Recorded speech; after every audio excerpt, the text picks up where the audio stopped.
Hi students, இன்றைக்கி நாம் class 11 இருக்கிறோம். மொண்டசூரி ப்ரீ ஸ்கூல் அப்ரோச், அதாவது மொண்டசூரி முன்பள்ளி கல்வி முறையின் முக்கிய அம்சங்களை பற்றி தான் இன்றைக்கி நாம் பார்க்க போகிறோம். மரியா மொண்டசூரி, அதாவது இந்த இந்த ஃபோட்டோ வந்து போட்டி பாருங்கள். அவங்க தான்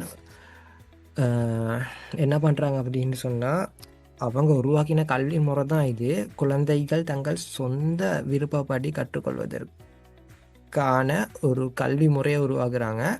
அதாவது கைப்பயிற்சி எல்லாம் வழங்கி, அதாவது செயல்பாடுகள் மூலமாக கற்றுக்கொள்வது. தியரியாக நோட் எழுதி அப்படி படிக்காமல் ஒரு செயல்களை யூஸ் பண்ணி கற்றுக்கொள்கிறதுக்கு ஒரு ஒரு ப்ராக்டிக்கலாக விளையாட்டு மூலமாக அதை மாதிரி கற்றுக்கொள்கிறதுக்கு ஒரு முறையை உருவாக்குறாங்க. அதுதான் மொண்டசூரி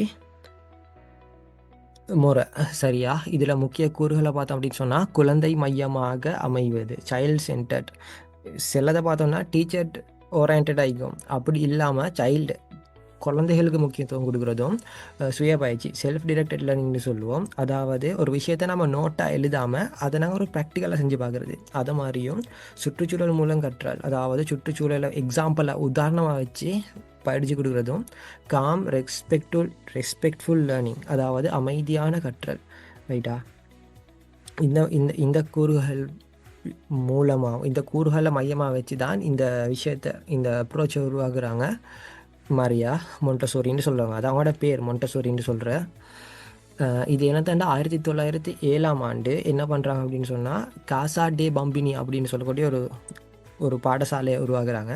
இதுக்கு மெயின் காரணமாக இருந்தது வந்து மன வளர்ச்சி குறைபாடு உள்ளவங்க, விளங்கிச்சா? அந்த புலகளுக்கு வேறு மெத்தடில் சொல்லி கொடுக்கணும் அப்படின்னு உருவாக்கப்பட்டது தான் இந்த மொண்டசூரி மெத்தட். அவங்க உருவாக்கின மெத்தட். அதில் என்ன நடக்குது அப்படின்னு சொன்னால், சாதாரண புள்ளகளும் அதில் படித்து நல்லா இன்ட்ரெஸ்டாக படிக்கிறாங்க. அதனால தான் ஒரு அப்ரோச் ஒன்றை உருவாக்கணும்னு அப்ரோச்சை உருவாக்கினது. ஸோ இந்த வீடியோ பாருங்கள், உங்களுக்கு ஃபுல்லாக விளங்கும். மொண்டசூரி கல்வி, சுதந்திர கற்றலின் சுடரொளி. ஒரு பிள்ளை எளிதில் வெற்றியடையக்கூடிய ஒரு செயலில் உதவ வேண்டாம். மரியா மொண்டசூரி.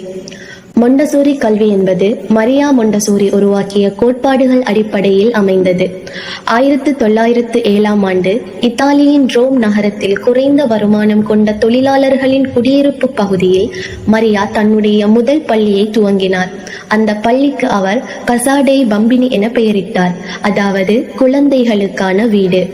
பள்ளியில் இருந்ததாவது ஒரு ஆசிரியை, மேசை, நாட்காலிகள், கருப்பு பலகை, அடுப்பு, குழந்தைகளுக்கான குழும மேசைகள் மற்றும் மரியா முன்பே உருவாக்கிய கற்றல் சாதனங்கள் கொண்ட அலுமாரி.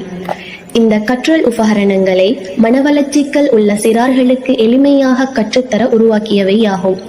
ஆனால் மரியா பின்னர் கண்டுபிடித்தார், எவ்விதமான சிக்கலும் இல்லாத குழந்தைகளும் இவற்றில் ஆர்வமுடன் ஈடுபடுகிறார்கள்.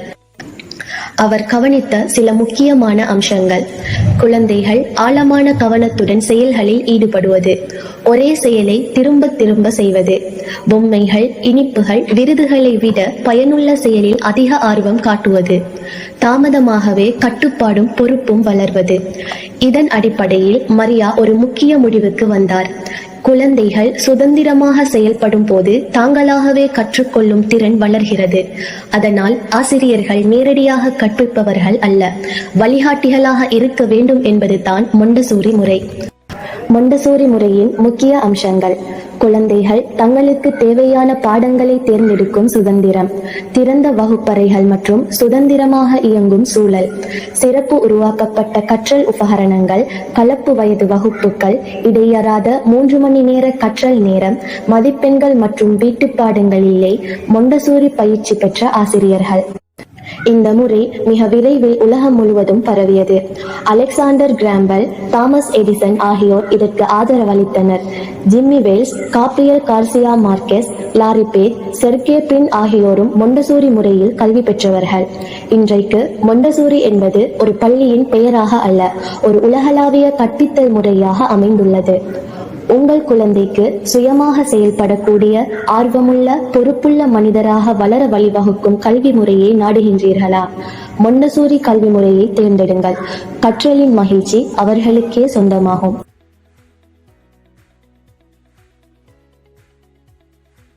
இதில் பார்த்தோம் அப்படின்னு சொன்னால், செல்ஃப் லேர்னிங், அதாவது சுய கற்றல், சுற்றுச்சூழல் மூலம் கற்றல், சுற்றுச்சூழல் மூலம் கற்றல்னா என்ன பாயிண்ட்ஸ் போட்டு ரீட் பண்ணி பார்த்துக்கோங்க.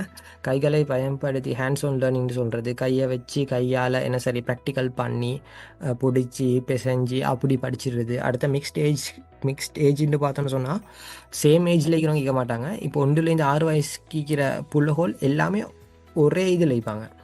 அப்படின்னா ஒரே கிளாஸுக்குள்ளே 2.5 டிக்குது. பட் ஒரு வயசுலேருந்து எடுக்கலும் 1லேருந்து 6 வரைக்கும் உள்ள எல்லா மாணவர்களுமே ஒரே கிளாஸ் உள்ளுக்கு வைப்பாங்க.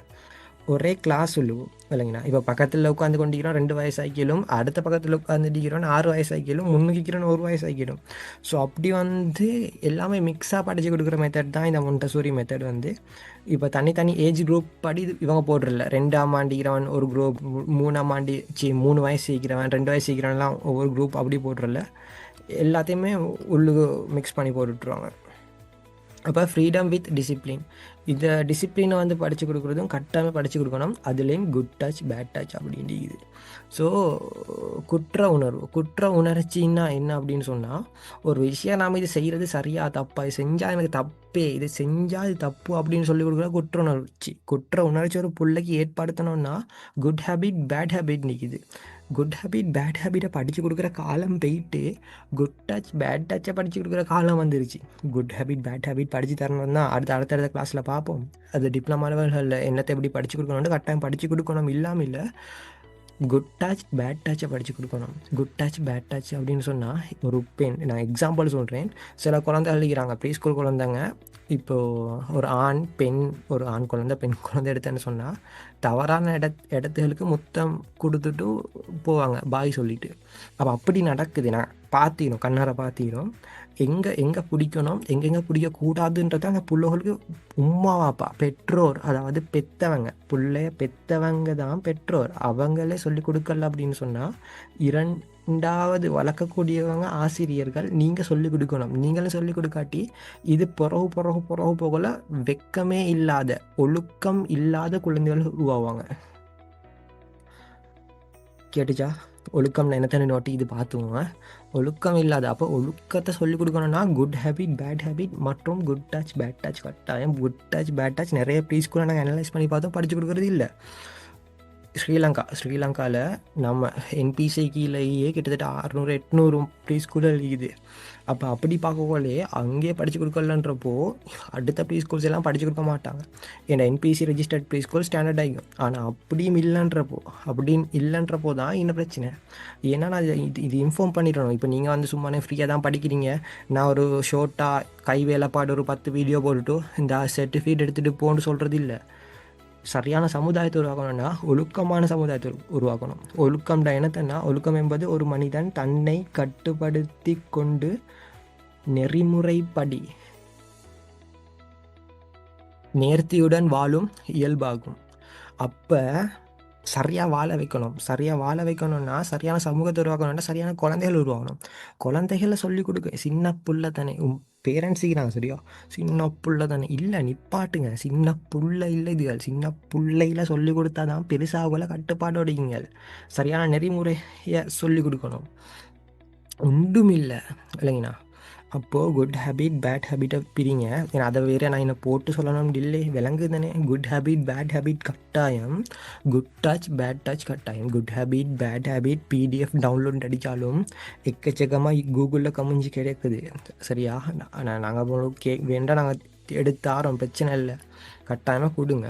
And good touch bad touch என்னை போட்டு இமேஜ்லேயே உங்களுக்கு விளங்கி கொள்ளையிலும் எங்கெங்கே சொல்லிக் கொடுக்கணும்னு சொல்லி புள்ளையோண்ட girl one time boy one time பாட்டி சொல்லிக் கொடுங்க, இது இப்படி நடக்குது அப்படின்னு சொல்லி. ஒரு ஆண் இன்னொரு ஆணை அட்ராக்ட் ஆகிற காலம் விளங்கினா, இந்த எல்ஜிபிடிகள் அதிகமாக உருவாகிற காலம். இதோட பாதிப்பை சொல்லி கொடுக்கலன்னா சொன்னால் நாம் கடைசியில் இதுக்கு அங்கிட்டு வர சமூகம் அறவே ஒழுக்கக்கேடான சமூகமாக உருவாகும். ஸோ சொல்லி கொடுத்துருங்க இல்லைங்கண்ணா. இந்த எல்ஜிபிடிகள் இல்லை, இந்த குட் டச் பேட் டச்சுகளை.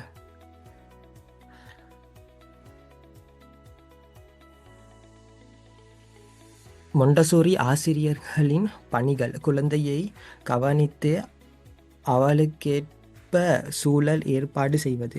ஒரு பிள்ளைய பார்த்து அவங்க எந்த மனநிலை இருக்கிறாங்களோ அந்த மனநிலைக்கு ஏற்ற மாதிரி தான் படித்து கொடுக்கணும். அந்த ஹிந்தி படம் ஒன்று வந்துச்சு, சட்டப்பாடி படம் உண்டு. அந்த படத்தில் பார்த்தாலும் சரி, ஒரு பொண்ணையும் தனியாக இருப்பான்.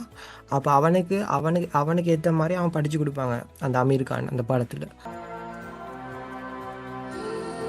In a world filled with wonders that no one else seems to notice, Ishana Washti just doesn't seem to fit in.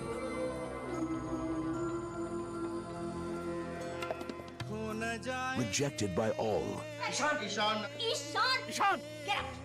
Get out of my class! This little 8-year-old's life seems to be heading for disaster until help found him quite unexpectedly.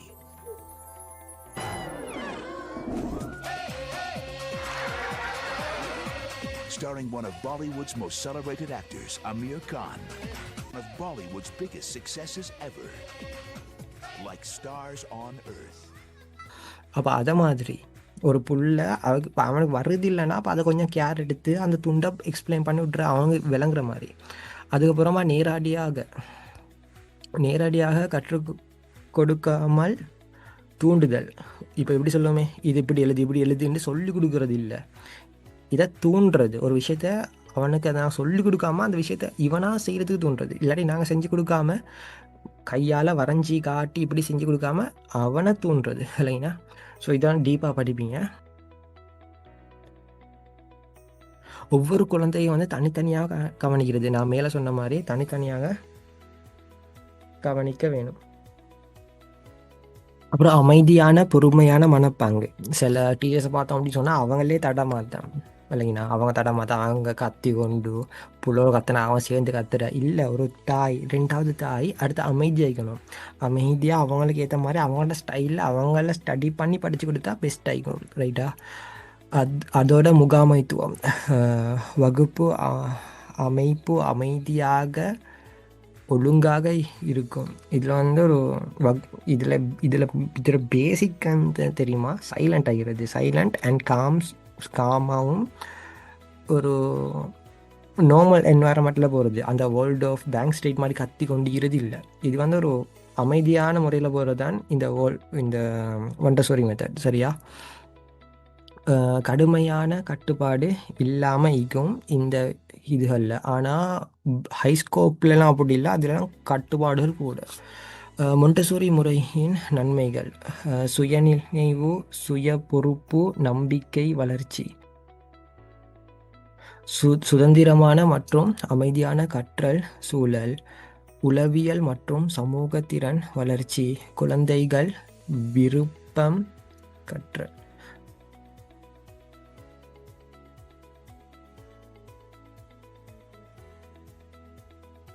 குழந்தைகள் விருப்பமாக வந்து கற்றுக்கொள்கிறது தான் இந்த மொண்டசோரி மெத்தடில் பார்க்குறது. So இதை read பண்ணி பார்த்துக்கோங்க. மொண்டசோரி கல்வி என்பது அது ஃபுல்லாக இது.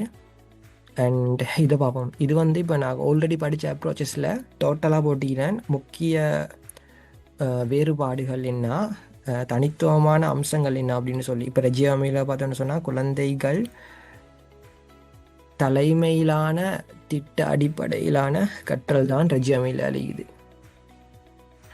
ரைட்டா? அப்போ வேர்ல்டு ஆஃபில் என்ன தெரியுது, பேங்க் ஸ்டேட் என்ன தெரியுது, நீங்கள் பார்த்து நோட்டாக எழுதிக்கோங்க. ஏன்டா இது மாதிரி எக்ஸ்பிளைன் பண்ண தேவையில்லை, உங்களுக்கு ரீட் பண்ணால் அண்டர்ஸ்டாண்ட் ஆகும் அப்படின்னு நினைக்கிறேன்.